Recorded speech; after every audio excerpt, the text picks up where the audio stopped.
First thing that's interesting about this is, I guess technically every window is a frameless window inside of a frame, but except on this one you can see the end. So I'll show you guys. So this is the end of the window and this is the end of the window.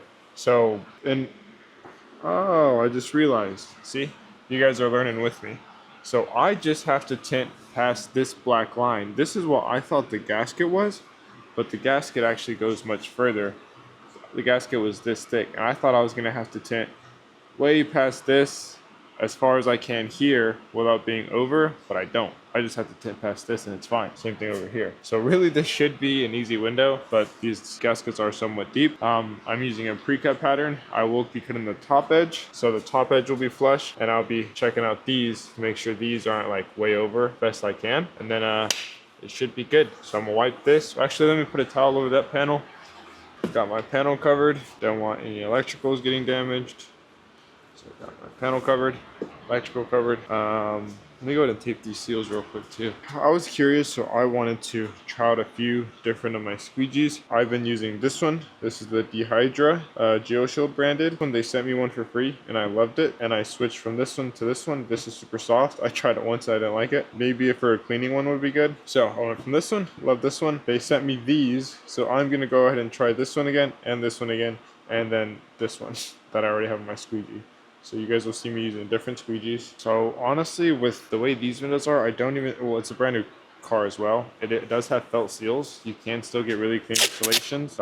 You can still get really clean installations with felt seals, even if you don't have tape. But it's just a habit of mine. I've never done one like this, so I'm just gonna do it. I always do it anyway, so.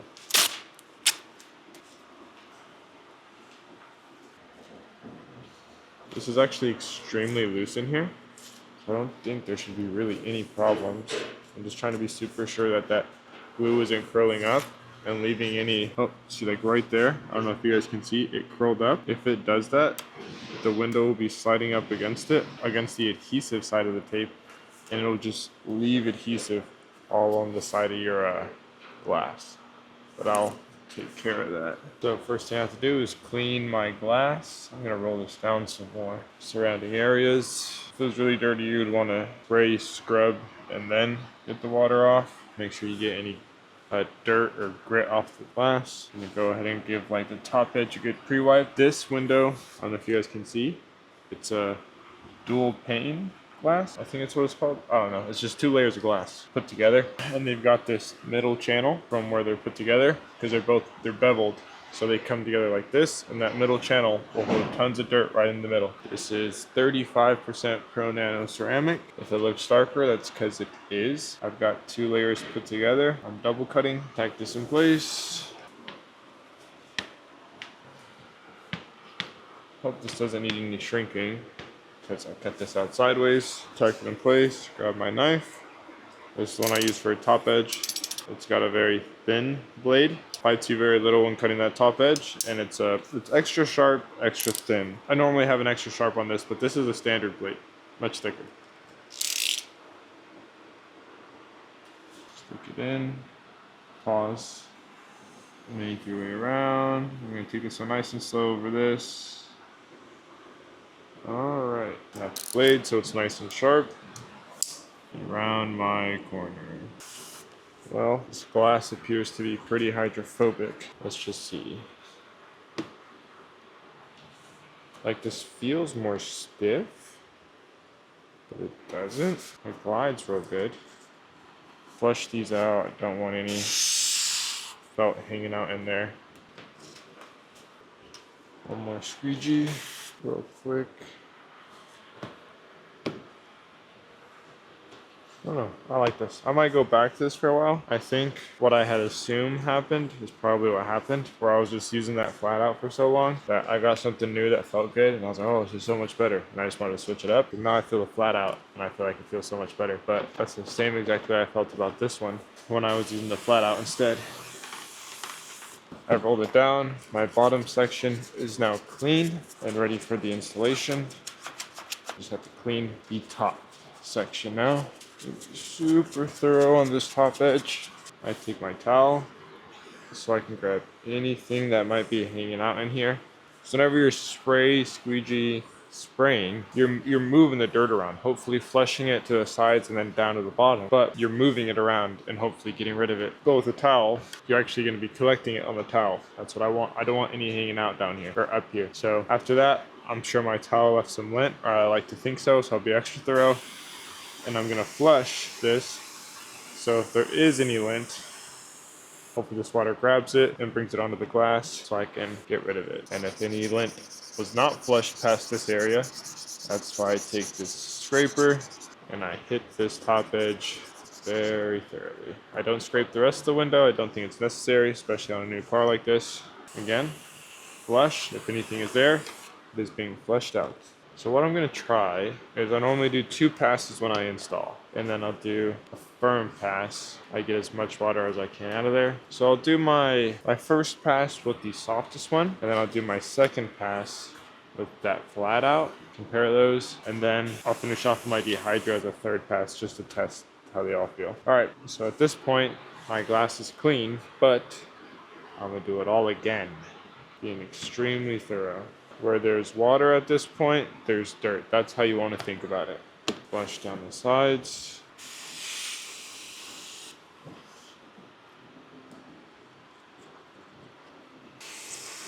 First pass with this one, the GeoShield Agent Orange. Or if you guys are like me, you're probably wondering, well, didn't you just flush all that down to here? And maybe not. So that's why I am extremely thorough with flushing this bottom in case you or we are right and all that just got flushed down here. And then same thing right here. I will flush and then mist. Usually I like to mist the air, get rid of any static, any airborne contamination, particles, whatever you want to call it. Mist the pattern. I like to create a wave. So as I take my time to get over there, this wave kind of makes a sheet over the adhesive. Alright. Drop front end in. Once it's in, push it forward while still pushing down. Now I come to the back. Gonna just spray some extra slip in there. Want to be able to move it around. Looks like it's pretty much in position as of right now. And I think that is about as close as you're gonna get. I am like perfectly on this. It opens up a tiny bit on this front. So how I know what I need to do from here is if it's open here, but perfect here, that means I need to scoot it forward. When you get to this point, you don't want to be a hero. You want to get it as close as you possibly can. So you're trying to be a hero and you get it super close to the edge, and in one tiny little area it's over. More than likely, that little piece that's sticking over will eventually start to peel. And it's a top edge, so it's constantly hitting the seal here, constantly hitting the seal here as people are rolling it up and down. That's why you check your patterns like this. Try this one out.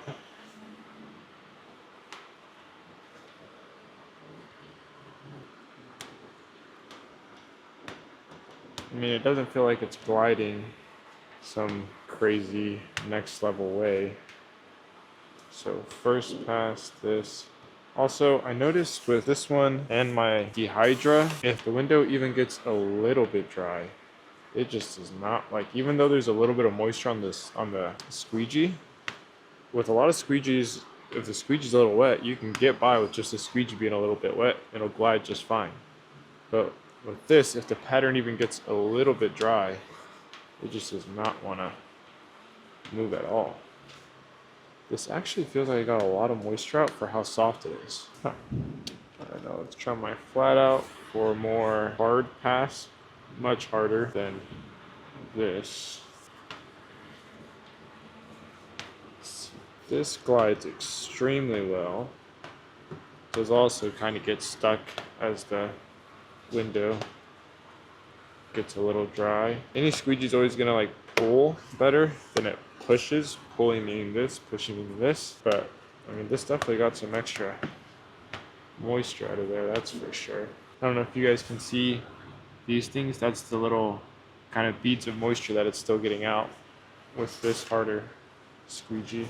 In terms of like end result, there's not really like a reason you have to get all of the moisture out. Just makes it dry out quicker. It's gonna look less like hazy and stuff as it's drying, bother the client less, give them a better impression. But end result, if it's just moisture, not air, it'll dry out and you'll be just fine. I'm gonna come back.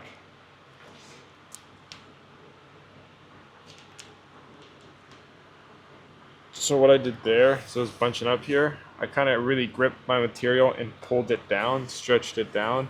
So fingers that are like this, it means there's extra material on the sides. And I'm pulling that, stretching that material out so that there's no extra material there, and that'll squeeze out just fine.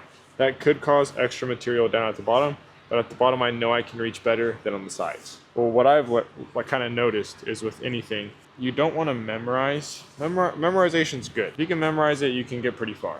But if you can understand it, then you'll always know what to do. You'll be able to figure out what to do. So if you can understand the material, you'll always know what to do. So I kind of lock these sides first because I don't want side fingers to pop up at all. Because every time a side finger pops up, there's felt seals. Even though I have tape, there's gonna be some felt hanging out in there. Every time that pops up, it creates a vacuum. So it opens and then it sucks air in. With water, and the water holding contaminants like the felt. And see, very soft, easy. I almost feel like nervous about this being so soft. Like it feels like I pushed so hard on the glass that it bumps into this. So maybe I should be a little more gentle with this one. Alright, that looks pretty good. Fast, flat out. Yeah, same thing with all these squeegees. Once they get a little dry, they just don't want to move, which, you know, makes sense, but especially on windshields, I don't want to be soaking the glass every time I want to squeegee. I'm liking that flat out though. If that was cropped, I think that'd be money, which they do sell cropped. That's just like an older version that I had from when I was first starting. Not first starting, but let's look at it from the outside. It's looking pretty good. Squeegee it all out one more time with the Dehydra. There we go. Well, to be honest, this Dehydra and that flat out feel extremely similar. This feels like it has a tiny bit more give. I don't know. But I do feel like the flat out got more like every time I went over something with the flat out, I could see the moisture above, like in front of it, being pushed out. The Dehydra, not so much. I am super thorough with top edges, meaning I want them super duper close and I want them super duper dry. Because if they're super close, like I said, you run the risk of a tiny bit being over. And if it's not dry, it'll peel right back. So now I'll be honest, to be fair, most clients would not care if there's a small gap. You don't want a massive gap. But most clients wouldn't notice the difference between a small gap and what I just did there. This is basically entirely for me and my liking. And if they notice, then great, they'll like me even more. So win-win. I feel better about my install. And if they happen to notice, they'll like me even more. Get rid of this GoPro, guys. I don't know when it died on me, but hopefully you guys didn't miss too much. So I'm gonna show you guys when I take this tape off, how much felt gets caught up in there. This window's good. I won't be able to show you that quarter window. Looks like I talked a bit too long. I was just trying to give you guys as much knowledge as I could in this video. I'll get more specific in videos as I make more of these, but this video is just overall general knowledge about this window, or about tinting a window. So okay, so first I'll try and show you guys the side that I'm actually tinting on. All those little pieces are lint, and this is on the side that would actually touch the tint. This is on the side that's adhered to the felt. Obviously it's going to pull some felt, but even on this side, there is plenty of felt hanging out, waiting to get inside your film. And even with that, you'd be surprised how clean of an install you will get if you have good technique, even without tape. And if you guys find this video or any other of my videos helpful, I did start a free community for any new tinters to join. So it's going to go over all the basics, from what tools you need to get started, how much they cost and where to buy them from, up to advanced installation techniques, and how you can start making money with it. So if this interests you at all, I do have that free community where I also do monthly Q&As. You can talk to other people that are having the same problems as you, and you get help from. Plus, I will be doing a giveaway where I will give you everything you need to get started, all the tools and tint. About $500 worth of stuff, and you get entered in for free. So if you guys want to check that out, go check. It should still be free. That's it. Thanks for watching, guys.